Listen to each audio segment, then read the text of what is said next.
যে আমাদের দেশের মাটির নিচে অন্তত নিশ্চিতভাবে আমাদের বেশ কিছু জ্বালানির পরিমাণ আছে। সেটার পরিমাণ হয়তো অনেক বড় হতে পারে, কমও হতে পারে, কিন্তু যা ইতিমধ্যেই আবিষ্কৃত এবং যা ইতিমধ্যেই চিহ্নিত তা কেন উত্তোলন করার উদ্যোগ না নিয়ে আমদানি নির্ভর করে রাখা হলো কেন? সঙ্গত কারণে এই প্রশ্নটা আসবে। আজকে যদি আমরা বিগত 20 বছরের জ্বালানি নীতিমালার মধ্যে যদি জ্বালানি উত্তোলনের নীতিমালাটা থাকতো আমদানি নির্ভরতা, তাহলে কিন্তু আজকের বৈশ্বিক সংকটে আমরা এত বেশি আঘাতপ্রাপ্ত হতাম না, এত বেশি শঙ্কিত হয়ে পড়তাম না। আবার আমদানি নির্ভর জ্বালানি নীতির কারণে বিদ্যুৎ এবং জ্বালানির মূল্য নির্ধারণটা কিন্তু কেবলমাত্রই ভোক্তা দেশ হিসাবে বা আমদানিকারক হিসাবে আমাদের উপরও নির্ভর করে না।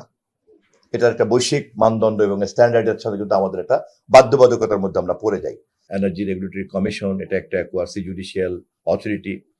সরকার এখানে নিজের থেকে আপিল করে সেই অথরিটির কাছ থেকে বিদ্যুৎ ব্যবহারকারীদের মধ্যে শতকরা 65% আমরা বের করে নিয়ে আসছি, যাতে মূল্য বৃদ্ধির চাপ থেকে এই 65% আমরা কিছু বের করে নিয়ে আসছি। ইআরসির সিদ্ধান্তে তারা ছিল, এবং এরা সবাই কিন্তু আপনার প্রান্তিক জনগোষ্ঠী। নিচের থেকে 65% কিন্তু, নট উপরতলার। উপরতলায় তো সবাই অকটেন ব্যবহার করে, জেট ফুয়েল ব্যবহার করে। এই প্যারামিটারটা আপনারা নিশ্চয়ই একটু খেয়াল করবেন, এবং আপনাদের রিপোর্টিং এর মধ্যে আমি আশা করি এটা রিফ্লেক্ট হবে। আপনারা কথা বলতে গিয়ে বারবার কিন্তু পুরনো এবং বিগত সরকারের রেফারেন্স দিচ্ছেন, এবং আপনাদের নিশ্চয়ই অভিজ্ঞতা আছে যে এই অপরাধগুলি যখন প্রায় 1 দশক 1.5 দশক যাবৎ হয়েছে লুটপাটের, আপনারাই তো গণমাধ্যম ছিলেন, এবং সেখানে জবাবদিহিতা কতটুকু তাদের কাছ থেকে পেয়েছেন, এবং আপনাদের মতো এরকম দক্ষ গণমাধ্যমের সামনে দিয়েই কিন্তু এই কাজগুলি ঘটেছে। আজকে যে বিদ্যুৎ পরিস্থিতির উপরে দাঁড়িয়ে আছি, এবং নিশ্চয়ই আপনারা নিশ্চয়ই বোঝেন যে এত দীর্ঘ দুর্নীতির যে একটা চক্র, বিশেষ করে বিদ্যুৎ এবং জ্বালানিকে ঘিরে কি পরিমাণ সময় লাগতে পারে আপনারা নিশ্চয়ই বোঝেন। এবং আমাদের উপদেষ্টা যেটা বলেছেন যে একদিকে যেমন দীর্ঘমেয়াদী পরিকল্পনাতে হাত দিতে হচ্ছে, যাতে আমরা বিদ্যুতে স্বয়ংসম্পূর্ণ থাকতে পারি, জ্বালানিতে আমরা নিজেদের জ্বালানির উপর নির্ভর করতে পারি, এবং আমরা যাতে এটাকে সহনীয় পর্যায়ে আনতে পারি। আবার অপরদিকে এই মুহূর্তের সমস্যাগুলিকে আমাদেরকে খুব গুরুত্বের সঙ্গে বিবেচনা করতে হচ্ছে।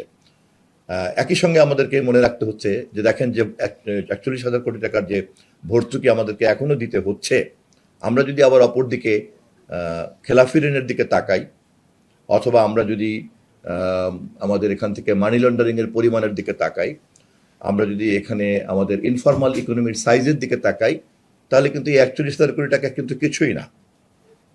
এবং এই অপরাধগুলি করে এই পরিমাণ কালো টাকার মালিক যারা হয়েছেন, দেশে এবং বিদেশে পাঠিয়েছেন, সেই অপরাধের বোঝাই কিন্তু বহন করতে হচ্ছে এই এখনকার ব্যবস্থাপনার যে সংকটের মধ্যে বর্তমান সরকার আছে। আমরা আমাদের এই কাজের প্রতিটি জবাবদিহিতা আপনাদের মাধ্যমে প্রতিনিয়তই দেওয়ার চেষ্টা করব, এবং আপনারা আমি যেভাবে জনগণকে সচেতন রাখছেন, সজাগ রাখছেন, আমাদের সমস্যাগুলিকেও যেভাবে বোঝানোর চেষ্টা করছেন, দুটো জিনিস কিন্তু খুব পরিষ্কার। একটা হচ্ছে যে স্পিরিটটা কি সরকারের, একটা হচ্ছে যে ব্যবস্থাপনার ক্ষেত্রে হয়তো ধরেন একজন এক একভাবে দেখেন, আরেকজন একভাবে দেখেন। ব্যবস্থাপনার দৃষ্টিভঙ্গি কিন্তু ভিন্ন হতেই পারে, ম্যানেজমেন্ট একজন এক একভাবে ম্যানেজ করবেন, বাট স্পিরিটটা কিন্তু খুব পরিষ্কার।